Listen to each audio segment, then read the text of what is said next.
Minsan sa paaralan, hindi lang tungkol sa mga itinuturo ng inyong guro ang inyong matututunan. Dito rin tayo matututo ng iba't ibang aral sa buhay. Magandang gabi, Sir Mark. Ako nga pala si Rose, 26 years old, at isa po akong guro sa isang public high school. At nais ko po sanang ibahagi sa inyo ang kwento ng kababalaghan na bumago sa aking paniniwala. Bagong lipat nga lang ako sa isang public high school sa Cavite nang maranasan ko ang mga kababalaghan. Bilang galing sa isang Catholic school, ay hindi ako masyadong naniniwala sa mga kwentong kababalaghan na binabahagi sa akin ng aking mga estudyante. Ngunit isang araw ay unti-unti kong naranasan ang sinasabi lang noon sa akin ng aking mga estudyante at kapwa guro. Bagong pasok pa nga lang ako sa paaralan ay agad na akong binalaan ng mga kapwa ko guro sa nangyayaring kababalaghan sa aming school. Pinapayuhan na lang nila ako na lakasan ko lang ang aking loob at masasanay din ako. Ang mga nauna ko nga na tinuruan ay nagkwento nga sa mga kababalaghan na kanilang naranasan. Ngunit hindi ako agad naniniwala dahil baka tinatakot lang nila ako. 3:00 ng hapon nang mangyari ang pangyayari na yon. May isang estudyante kasi ang sumundo sa akin sa faculty room at sinabi na naghihintay na ang kanyang mga kaklase. Tumayo naman ako upang sundan ng estudyante at nagtaka naman ako dahil mabilis na nawala ito.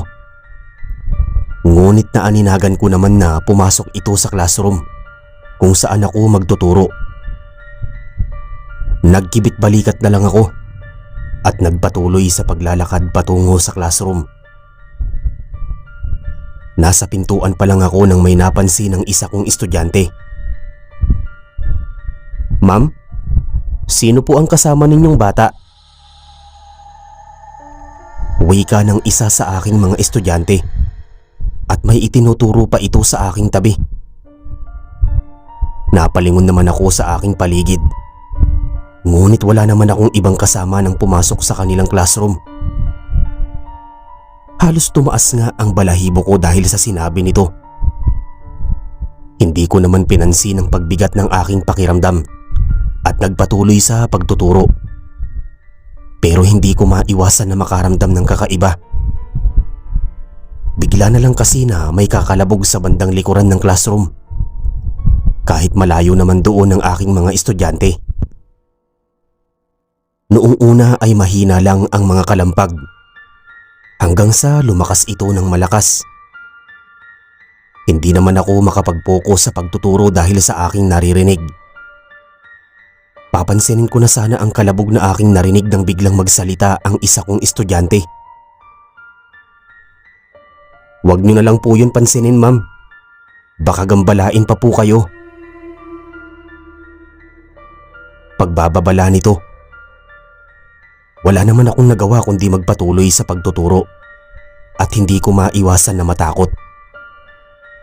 Kakaiba kasi ang mga bata dito. Parang sanay na sa kanilang naririnig. At kanina ko pa napapansin na parang kanina pa sila nakatitig lang sa akin at nakangiti. Mga ngiti na parang unti-unting nagiging nakakakilabot. Parang malamig nga ang pakiramdam ko sa buong classroom. Hindi tulad sa ibang classroom. Nang idilat ko naman ang aking mga mata, ay nakahinga naman ako ng maluwag nang makita na nakatingin na nga ang mga ito sa kanilang libro. Tumalikod muna ako sandali upang magsulat sa blackboard. Bigla namang may kumatok na isang utility worker. Agad ko naman nilapitan ito at tinanong kung ano ang kailangan nito. Parang natatakot naman ang mukha nito habang tumitingin sa loob ng classroom. Hindi ko naman maintindihan kung bakit ganito ang naging reaksyon nito. Isinara ko na lang muna ang pinto at kinausap ang janitress. Nang makalayo naman kami sa classroom, ay hinila ako nito pabalik sa faculty room. At doon naman siya natatarantang nagkwento. Nagulat naman ako sa sinabi nito na nakita niya daw ako na nagtuturo sa isa sa mga lumang classroom dito na hindi na ginagamit. Napanganga na lang ako sa sinabi nito at nakaramdam ng takot. Ipinilit ko pa nga na mayroon akong nakita doon ng mga estudyante at ang iba ay nakausap ko pa. Gulat na gulat naman ang iba ko pang kapwa ko guro dahil napaglaruan daw ako. Hindi naman ako makapaniwala sa mga sinasabi nila at sinabi na bumalik kami doon sa classroom. Sinamahan na nga nila ako para kuhanin ko na rin ang mga gamot ko na naiwan ko doon. Habang papalapit ng papalapit ay nakaramdam ako ng kaba. Nang nasa tapat na kami ng pinto ay sobrang tahimik ng silid. At nang buksan ko ito ay wala na ang mga estudyante na kanina ay aking tinuruan. Napatulala na lang ako dahil sa takot. Ang janitress na nga ang kumuha sa loob ng aking mga gamit. Inalalayan naman ako ng aking mga kapwa guro pabalik sa aming faculty room. Hindi naman ako makapaniwala sa nangyari at napatanong kung sino ang mga bata na nakita ko sa classroom. Napabuntong hininga na lang ang pinaka-head ng aming faculty at nagsimula na itong magkwento sa nangyari. Habang nakikinig sa kwento ay hindi ko maiwasan na mapaluha dahil sa isang trahedya. Imbes na matakot ay nakaramdam ako ng awa para sa mga batang naging biktima ng aksidente. Nalaman ko kasi na baka ang nagparamdam daw sa akin ay ang buong section na namatay sa isang field trip at maaaring inakala daw ng mga bata na ako ang guro nila na nang iwan sa kanila bago sila namatay. Ang bakanting posisyon daw kasi nito ang aking pinalitan at ilang mga guro nga daw ang sumuko dahil sa mga pagpaparamdam na ito. At dahil nga sa nangyari ay nagdesisyon ang aming faculty room na muling magtirik ng kandila sa classroom na yon. Isa na rin ako sa mga nagtirik ng kandila at naramdaman ko naman ang pagtayo ng aking balahibo sa aking batok. Ngayon ay hindi ko na pinansin ang takot sa aking puso at nagsimula ng magdasal ng mataimtim para sa katahimikan ng mga estudyante na nawalan ng buhay. At lumipas nga ang ilang taon ay nanatili pa rin ako na nagtuturo sa public high school na yon. At paminsan-minsan ay hindi maiiwasan na nakakaramdam ako ng kababalaghan. Ngunit sa tuwing mangyayari ito ay idinadaan ko na lang ito sa pagtirik ng puting kandila at pagdarasal. Ang classroom na dati ay hindi na ginagamit ay sinimulan na rin na ayusin at muli na rin na ginamit. Nagdesisyon din ng school na ipabless ang room. At ngayon ay hindi na rin mabigat ang pakiramdam sa tuwing papasok ako sa classroom na yon.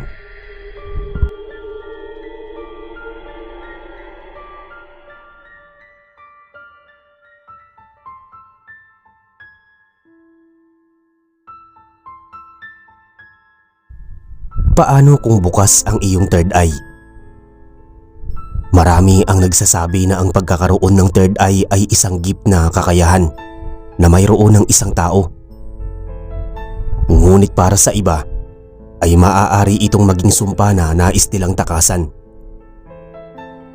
Ako nga pala si Joy, 16 years old at isang estudyante sa isang public high school. Bata pa lang ako ay alam na ng aking mga magulang na may kakaiba sa akin. Sa murang edad ko pa lang kasi ay nakikita na nila ako na nakikipag-usap sa hangin.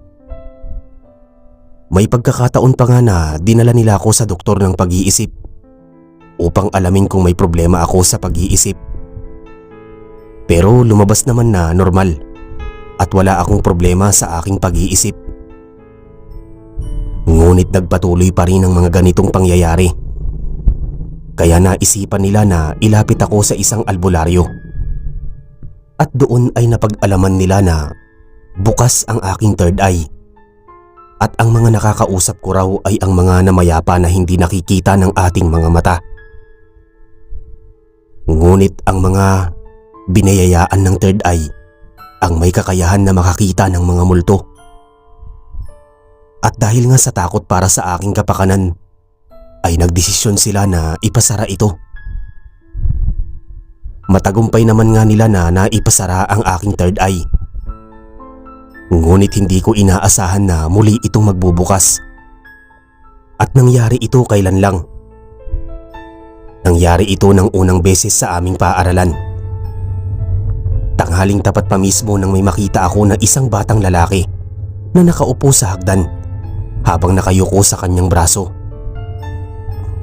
Wala namang masyadong dumadaan sa pasilyo na ito dahil may kalayuan ito papunta sa main gate. At may sabi-sabi rin kasi na may kakaiba sa hagdan na ito. Naisipan ko lang naman na dumaan dito dahil nais ko na makaiwas sa mga nagsisiksikan na mga estudyante. Nilapitan ko naman ang batang lalaki na nakaputi at kinausap. Mukha kasi itong napahiwalay sa kanyang magulang at nawawala. Kinakausap ko naman ito at pilit na tinatanong kung ano ang pangalan nito. Pero para naman itong walang naririnig at hindi ako pinapansin. Nagkibit balikat na lang ako dahil baka nahihiya lang ito sa akin. Kaya tinabihan ko ito at kinausap. Wala pa rin naman itong kibo at nakayuko lang sa kanyang braso. Bigla ko naman narinig ang pag-iyak nito kaya nakaramdam ako ng awa. Nagsimula na rin itong magsalita at humihingi ng tulong. Hahaplusin ko sana ang likod nito upang patahanin nang bigla na itong nag-angat ng kanyang ulo. Agad akong napalayo at napasigaw dahil nakita ko na dugo ang niluluha nito at paulit-ulit lang na humihingi ng tulong. Napatayo naman ako agad at nagmamadali na tumakbo palayo. Hinihingal pa nga ako na nakarating sa hagdan na maraming estudyante ang gumagamit. Hindi ko naman na nakita ang batang lalaki, kaya nakahinga naman ako ng maluwag. Hindi na nga rin ako nagawi pa sa lugar na yon dahil sa takot. At akala ko ay hindi na ulit ako makakaranas ng ganito. Ngunit nagkakamali lang pala ako. Dahil isang araw ay maaga akong pumasok sa aming classroom. Hindi naman ako ang nauna dahil may nakita akong babae sa likuran. Ngunit hindi ko lang napansin kung sino ito. Ilang sandali lang din ay nagdatingan na ang ilan sa aking mga kaklase. Ang iba ay inaasar ako dahil ako daw ang naunang dumating sa classroom. Napakunot naman ang aking noo at sinabi sa kanila na may nauna pang dumating sa akin. Itinuro ko pa nga kung saan ko nakita ang babae. Tinaasan lang naman nila ako ng kilay at sinabi na wala naman daw ibang tao sa room kundi ako lang. Dahan-dahan naman akong lumingon at nakikita ko pa rin na nandoon ang babae. Nakatitig lang ito sa akin at bigla naman itong nagsalita at sinabi na tulungan ko daw siya. Doon naman ay kinilabutan ako at agad na umiwas ng tingin. Buong klase ay naramdaman ko ang pagtaas ng aking balahibo at parang may nakatingin sa aking pwesto. Pinilit ko naman na hindi ito pansinin hanggang sa makaramdam na ako ng pagbigat ng aking pakiramdam. Para akong magkakasakit at nang hawakan ko nga ang aking noo ay naramdaman ko ang sobrang init nito. Agad naman akong nagtaas ng kamay upang magpaalam sa aking guro na magtutungo muna ako sa klinik upang magpahinga at humingi ng gamot.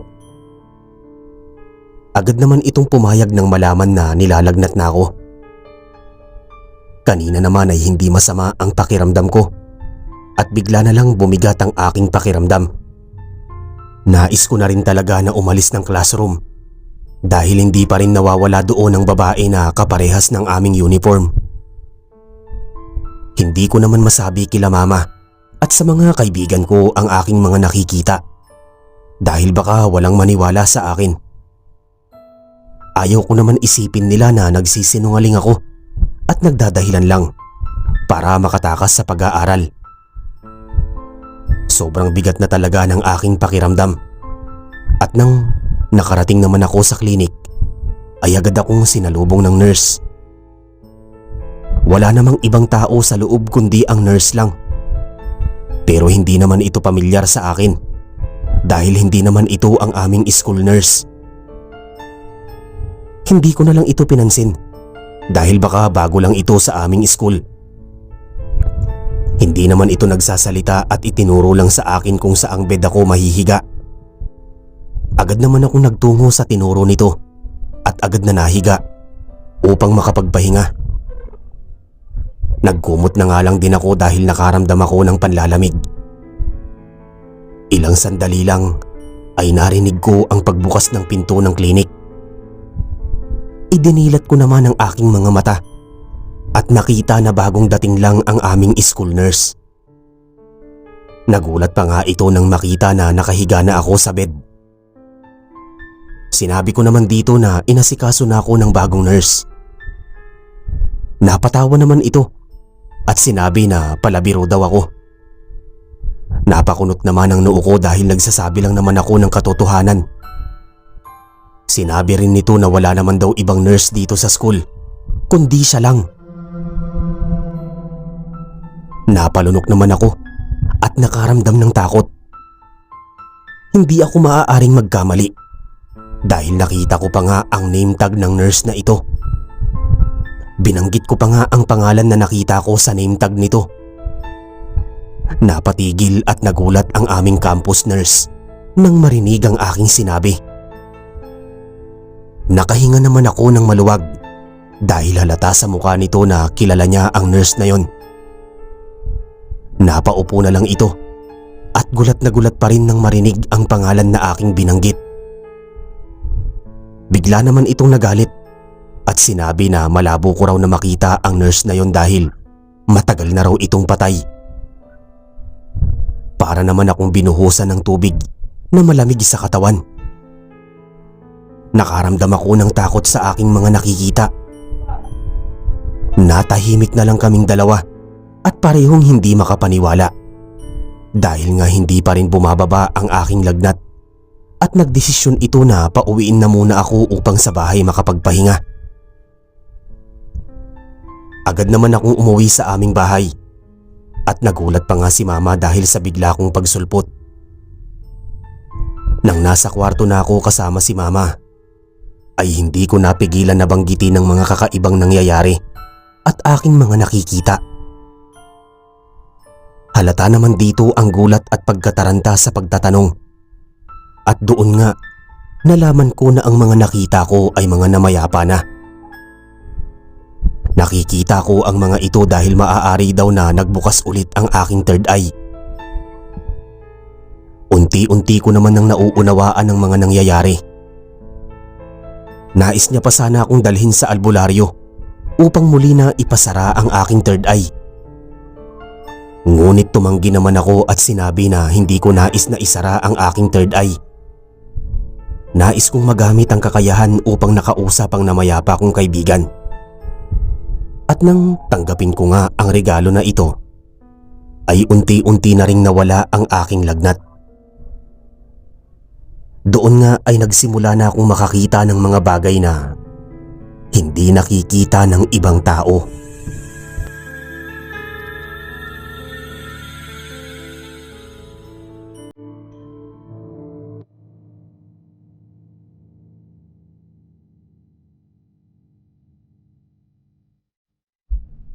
Ako nga pala si Badong, 50 years old at isang security guard sa isang public high school. At madalas akong naka-duty sa gabi. Sa tagal ko na nga nagwardya ay masasabi ko na marami na akong naranasan na kababalaghan sa paaralan. Marami rin kasing kwento ang kumakalat sa aming mga security guard. na mga kakaibang karanasan nila habang sila ay naka-duty. Isa sa mga hindi ko makakalimutan ay ang pagpaparamdam at pagpapakita ng isang bata na hindi ko makakalimutan. Halos nasanay na nga ako sa mga pagpaparamdam na nararanasan ko, katulad ng pagsitsit, takbo, at minsan pa nga ay may naririnig ako na umiiyak sa mga classroom sa tuwing umiikot ako sa gabi. Pero hindi ko pa naman nararanasan na makakita ng multo at hindi ko rin naman nais na makakita. At nangyari nga ang kinakatakutan ko noong Martes ng gabi. Ay mag-isa lang akong duty sa gabi dahil nagkasakit ang isa kong kasamang security guard. Bandang 8:00 ng gabi, habang nasa guardhouse ako sa may bandang gate, ay may mga teacher pa ang nasa loob ng paaralan. Siguro ay tinatapos pa ang kanilang mga lesson plan. At siguro ang iba ay nag-aayos pa ng mga grado ng kanilang estudyante. Ang ibang guro naman ay umuwi na. Samantalang may isa pang guro na nasa second floor ang hinihintay ko na umuwi. Habang nagbabantay naman ako sa paligid, ay bigla na lang may sumulpot na anino ng isang bata na tumatakbo. Agad ko pa nga itong sinaway dahil gabi na at hindi pa ito umuwi. Hindi naman ako nito pinansin at nagmamadaling tumakbo papasok sa building. Nataranta naman ako na hinabol ito sa loob. Ginamit ko pa nga ang aking pito para marinig ako nito. Ngunit mas naging mabilis ang pagtakbo nito at para ako nitong inaasar. Narinig ko pa kasi itong tumatawa habang tumatakbo. Hindi ko maiwasan na makaramdam ng inis dahil sa kakulitan ng bata. Nakita ko pa nga ito na tumakbo paakyat ng second floor. Hindi naman ako nagdalawang isip na sundan ito dahil baka kung mapano ito. Rinig na rinig ko pa nga ang yapak nito na paakyat ng hagdan. Pero bigla na lang itong tumigil ang mga yapak nito. Nagmamadali naman ako na umakyat at wala naman akong nakita na bata sa second floor. Napakamot naman ako sa aking batok at isa-isa ko namang tinignan ng mga classroom. Ngunit ang lahat ay nakalak na ang pinto at malabong dito magtago ang bata. Sa dulong classroom naman ay nandoon ang isang teacher. Pinuntahan ko naman ito at nakita na gumamit ito ng kanyang laptop. Ito na lang kasi ang huling guro sa second floor. Nagulat pa nga ito nang makita ako. Akala niya daw ay multo. Pagbibiro pa sa akin ng guro. Napatawa na lang ako at tinanong dito kung may nakita siya na isang bata. Napatigil naman ito sa pag-type at lumingon sa akin. Nanlalaki pa nga ang mga mata nito at nagmamadaling inayos ang kanyang gamit. Naguguluhan naman ako sa biglang ikinilos ng guro. Para kasi itong natatakot. Nang tuluyan niya ng maayos ang kanyang mga gamit ay agad niyang kinuha ang kanyang bag at sinara ang pinto. Inaya naman na ako nito na bumaba dahil mapapauwi na raw siya dahil sa aking sinabi. Nagtanong lang naman ako kung may nakita siyang bata. Nang makababa naman na kami at nasa gate na, ay may biglang sinabi ang guro na nagpatayo sa aking balahibo bago ito tuluyang umalis. Ayon kasi dito, napaglaruan daw ako dahil may bata daw talaga na nagpapakita sa school. Hindi nga daw ito pinapansin ng iba, kaya bakit daw pinansin ko ito? Halos 10:00 na ng gabi ay nababagabag pa rin ako sa sinabi ng isang guro. Hindi ko tuloy maiwasan na makaramdam ng takot. Bago kasi umuwi ay kailangan ko pa kasing maglibot sa buong building bago tuluyang isara ang school. Kinakabahan naman ako dahil baka muling magpakita sa akin ang bata. Napabuntong hininga na nga lang ako at kinuha ang aking flashlight. Tinandaan ko na lang din na kahit anong mangyari ay hindi ko papansinin ng kahit anong aking makikita. Napadasal na nga lang ako bago pumasok sa building upang i-check ang mga classroom. Naging mabilis lang naman ang pag-check ko sa first floor at wala naman akong naramdaman na kahit ano. Nakahinga naman ako ng maluwag at dahan-dahang umakyat sa second floor ng building. Napalunok naman ako nang marinig ko ang pamilyar na tawa ng bata. Napatigil naman ako sandali at nagdalawang isip kung aakyat ba ako. Mariin ko namang ipinikit ang aking mga mata at nagulat ako nang sa aking pagdilat ay may sumulpot na isang batang lalaki sa pinakataas ng hagdan. Nakasuot ito ng puting damit at kapansin-pansin naman na parang may dugo ang damit nito. Nanlaki naman ang aking mata nang dahan-dahan itong lumalapit sa akin.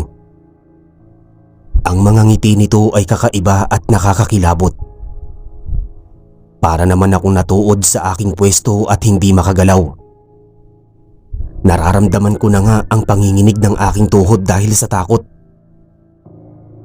Pumikit na lang ulit ako at nagdasal na umaasa na mawawala na ang bata na nagpapakita sa akin. Nang idilat ko naman ang aking mata, ay wala na ito sa aking harapan. Para naman akong nabunutan ng tinik at balak ko na nga sanang bumaba nang bigla akong makaramdam ng panlalamig sa aking likuran. Dahan-dahan nga akong lumingon at doon ay nakita ko ang bata at puno na ito ng dugo sa kanyang muka. Natataranta naman ako na bumaba ng hagdan at hindi inaasahan na mahulog ako sa hagdan. Ininda ko naman ang pananakit ng aking paa. Ngunit pinilit ko pa ring tumayo upang makapunta sa gate. Nagmamadali kong kinuha ang aking mga gamit at kinuha na ang aking motor. Nagmamadali ko na rin na nilak ang gate ng school. At bago pa nga ako tuluyang umalis, ay napalingon pa ako sa second floor. At doon nga ay nakita kong muli ang batang lalaki habang kumakaway pa ito. At sa likod naman nito ay nagpapatay sindi ang mga ilaw sa classroom. Nagmamadali ko namang pinaandar ang aking motor at umuwi sa aking bahay. Napansin ko nga ang pamamaga ng aking paa dahil sa pagkahulog ko sa hagdan. Binalutan ko na nga lang ito at uminom ng gamot upang humupa ang pamamaga. At buong magdamag nga ay hindi ako nakatulog dahil hindi ko makalimutan ang aking nakita. At kinabukasan ay agad ko namang kinuwento sa aking mga kasamahan ang aking naranasan. At halos lahat pala sa amin ay nagparamdam ang bata na ito. Sinabi din nila na kapatid daw ito ng isa sa mga dating estudyante na namatay dahil nalaglag sa hagdan. Simula daw nang lumipat na ng school ang kapatid nito, ay nagsimula na daw itong magparamdam sa eskwelahan. Simula nga nang makaranas ako ng ganun, ay agad na akong nagpalipat ng duty sa umaga. Hindi naman na naulit na magparamdam sa akin ng batang lalaki na yun.